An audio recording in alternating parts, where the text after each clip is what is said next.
Hello, Internet. Welcome back to No Bullshit. I'm here with Connor and Miguel. We're about to see Pacific Rim Uprising, the sequel to Pacific Rim from 2013.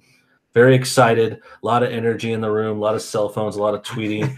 We're getting ready for this. We're going to be taking your questions, talking about all about the movie. Let's start with you, Connor Air.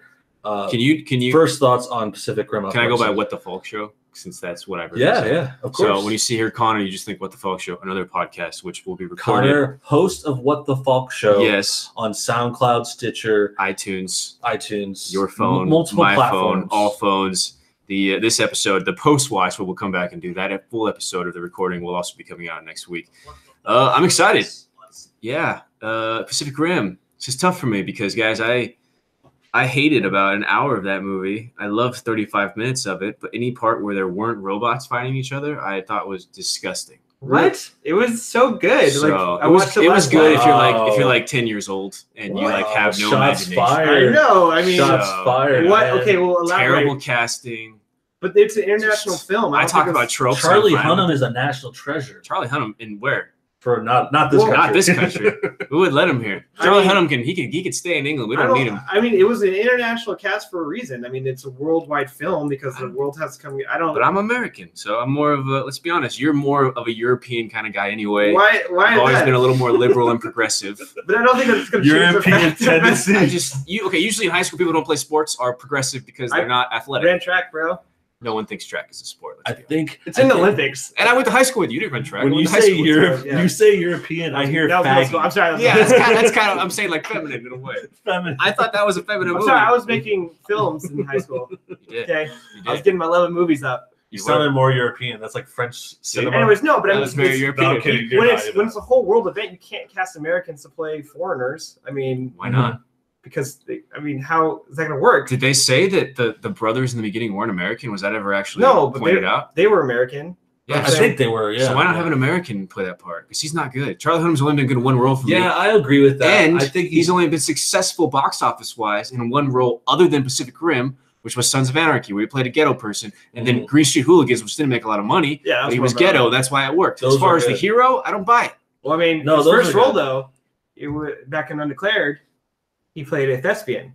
There you go. So Which goes in line with my He's feminine British. way of living and British British. European progressive. Thank you for making Connor Falk and What the Falk But Show I'm right. saying- Fuck yeah. But I'm saying he can he can act. It's like he can remember lines and spit them out, but what do I care? I like them, and I agree with some of the movies you're saying are shitty. Did you like I was King gonna Arthur? say that's what I was gonna say. I Yeah. swear to God, I was gonna say that. I was gonna be like King Arthur was pretty weak too. It was awful. It's hard to say. It's like a gotta give him bad movie. Yeah. It was just like I didn't like it. You Yeah. know, it's like too long and too much like Guy Ritchie and everything. Just like Well, I like Guy Ritchie, but yeah, I get what you guys say. Yeah, but you have twice the budget of the first King Arthur with Clive Owen, Yeah. and it was that much worse. Like he made Clive Owen look like a wonderful actor. Well, okay, but I think because So, Guy Ritchie dropped. There we go. John Davis, 21 JD. King Arthur sucked. Fuck yeah, it did. That movie sucked. yeah, he agrees with you. We got a few other people chiming in. Welcome to the show. M. Prosser says It's hard hi. to create a whole new take on it. No, it's good. It's good. I was gonna jump to Miguel. And then we'll get to the comments. Thanks for tuning in, guys. 4 people watching. And Prosser, thanks, this is guys. your 3rd time in a row, man. I appreciate you. Thanks for coming he's on, always man. watching. That's Thanks, awesome. guys.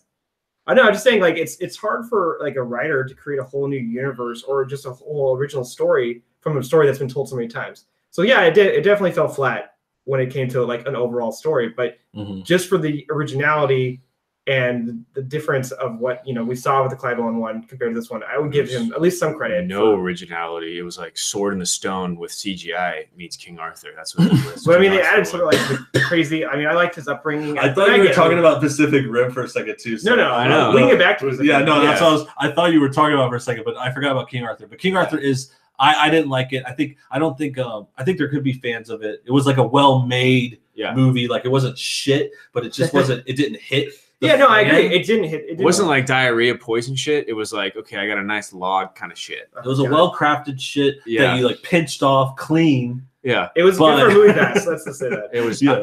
Bottom line, I'm a Charlie Hunnam hater, and Pacific Rim for 35 minutes of it was fucking awesome. Last night, because I can hear everything through this thin ass wall that we have right here, and he's watching it. He was all excited. He was like saying, "Oh my god!" And I know exactly what scene it was. It was the end of the movie where they're like waiting to fight the thing, and then they go down and they put their sword up, and then it goes through their whole body. Exactly that was awesome. He's actually describing what I went through. 100% Falcon right. That was awesome. Yeah. But everything else, Were you saying Idris Elba was bad cast? Idris Elba was awesome in that movie. Idris Elba was fine. He was good. The woman that played Mirko, she did a good job. He did, but now we find out Idris Elba is an absentee father because he doesn't mention his son at all, who's in this movie. Okay, I did pay attention to that. No, I did pay attention to that when I was watching last night. He never mentions anything about family. He always says that you don't need to know about me. You just need to know I'm the last man standing. So he's more of a military guy, so he never explains his past. So that's how they have a loophole to make him have a son in this movie. Okay. It's just I figured they'd come up with some kind of like cover-up story, but I agree. I want to say I didn't chime in on Pacific Rim specifically yet, but I think I liked it more than you for sure. You have to, man. I had to, but I didn't like think it was my favorite or anything either. I just thought it was pretty kick-ass. Like I would put it on par with like almost like a Marvel meets Star Wars kind of thing. In a way, they're like building this universe and a new story. And I think I mentioned to you, and I like this movie because it mashes up a lot of styles. Yeah, it does. You know, and I think I said this in a message, and it was like it's like Power Rangers meets Godzilla. Yeah, you know, it's like the robots fighting the lizards, like whatever. There's lots of other creatures, but kaijus. But they're called kaijus. Well, for example, okay, what do we say? I would say that Transformers 1, which is not crazy good, but I thought it was way better than Pacific Rim 1. I would say that. Would you agree? I can see why. Because at least the actors around the robot fighting are more charming. Okay. I buy into their story more. You have more comedy with Bumblebee. You know, one thing I have to say here, we have Misty, and then we have Mexico. I don't want to say it wrong and you'd be offended, but I got to say Sword in the Stone is a superior movie, and that was a cartoon movie made by Disney. Absolutely fucking right. Cool movie.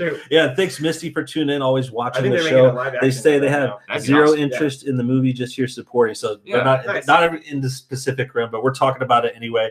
Well-made shitty movie. Maybe they're exactly. So I think that was when we were talking about. I was talking about the pinched off loaf. It's like a shitty movie, like a popcorn movie. Pacific Rim. Oh, okay. Yeah. Pacific Rim, maybe even King Arthur in different ways, but with Pacific Rim, I think it's almost like, you know, there's a Power Rangers reboot. Yeah. And then you think of like a movie like the Fantastic Four reboot, or like just like something like with a group and there's the powers. Yeah. But this one's more focused on the robots. But what I'm getting at is it's like a popcorn fun movie. I think in ways it's better than Transformers. I like the comparison because I see where you're going with that. Yeah. I would say specifically like Transformers is better because it's more fun. Yeah, so it's like you would say fun. Okay, robot fighting is better in Pacific Rim. Oh, for sure. I agree. Yeah. Overall movie, Transformers 1 is a better movie. Yeah. Well, it depends on what you're going for too. Like Pacific Rim is more serious and like more like world building, like really trying to get some lore. Unnecessary. I agree with tropes. He definitely tries to give you a universe, which is cool. That's what I like. I need some effort in character building. That's like, okay, I'm the British guy. I'm with my dad. I automatically hate you, Charlie Hunnam, because you're trying to walk in and I'm the alpha, but we're going to become friends later on. It's like, I know you're going to give me tropes and I'm fine with tropes. Can we have some effort in terms of revealing them? And like they're romantic, but they're not. So they're best friends. They have like this asexual relationship going on. I'm not a fan. I'm not a fucking fan. So, and one other thing, I watched that movie again, and I said the same thing in theaters. Why do they wait till the fucking end of the movie to use the fucking sword? So many people could have saved their lives. They used the sword. But he didn't have it when they first fought. I'm not saying that. I'm saying in the beginning fight still. No, I know. Well, that was also just to build tension. That's really dumb. That's dumb tension. At least give me like a writing in there. Say, it wasn't added yet. They were doing a bunch of they didn't need it until the final when he's up in the air in space. They could have used it for sure. Well, but he was beaten with a boat. That's cooler than I think with the sword at times. Mm-hmm. Like when he's smashing with a boat, that's dope. Yeah, I think they might have withheld it just for the drama. I don't say that's a right reason to do it. But I think that's why, and like good or bad. But I think this is a good point. I actually wanted to talk about this more too because Nashiko's chiming in, talking about the director. This, of course, is the original Pacific Rim is by Guillermo del Toro. Yes. And he's perfect pronunciation. He's a Mexican immigrant. And so this is a pro-immigration series. Yeah. It's international in the story as well. And I could tell as an American that it was not made for me. I can fucking tell you that. That's probably part of the reason. Probably why I hate it so much. Irritated by it. He doesn't like positive interpretation. Yeah, of immigration. No, not at all. Exactly. It doesn't like No, what I'm playing. But no, what I was getting at is, and this is good. More about Guillermo del Toro, because I was thinking about this in the rewatch. Like this fits in with his movies very well. It does, and it's the ones that I like because Yeah. I wasn't actually too interested in Shape of Water, and this is noteworthy though because it won a bunch of Oscars. Of course, he won Best Director, Best Picture. So this guy is huge right now, and on top of that, now he has this movie making a sequel. Obviously, he didn't direct this one. No, he yeah. was I don't think he originally actually going to. I think he only produces this one because this The Knight is the guy. So maybe it's going to be more American then. Well, It it's the could guy. be better. It's the It could guy be that different. created Yeah. Smallville and the guy that created Daredevil for Marvel. So I mean, it does. Drew Goddard? Yeah. Oh. No. It's I thought the it guy was that took over, Stephen DeKnight or whatever his name Steven is. Knight. Yeah, it's his first direct movie to direct. He's like gone over some other like TV Daredevil shows. was fucking great. So if Yeah, it's anything like Daredevil, then awesome. And you got to think about it too. Like it's not like a direct sequel. And the way I see it, it might be turn out. We'll see. Yeah, But it looks like it's like 10 years later. It's all new crew. Mhm. it's more like just part of the same world. Yeah. It's Yeah. like 20 I'm 20 sure years some later, I stuff think. will carry on. I know at the end of the last one, they closed the portal, and then you're gonna assume like they open it back up, and then you see the new suits and the trailer. You see the new robots. Well, it seems like shit. they're actually fighting themselves. I mean, we're Usually watching when- it. I'm watching it because of MoviePass. Yeah. What the Folk Show, also brought to you by MoviePass. Check it out on SoundCloud, iTunes, Stitcher, Pod Directory, and every phone in existence. Unless you like Pacific Rim too much, then no, don't listen.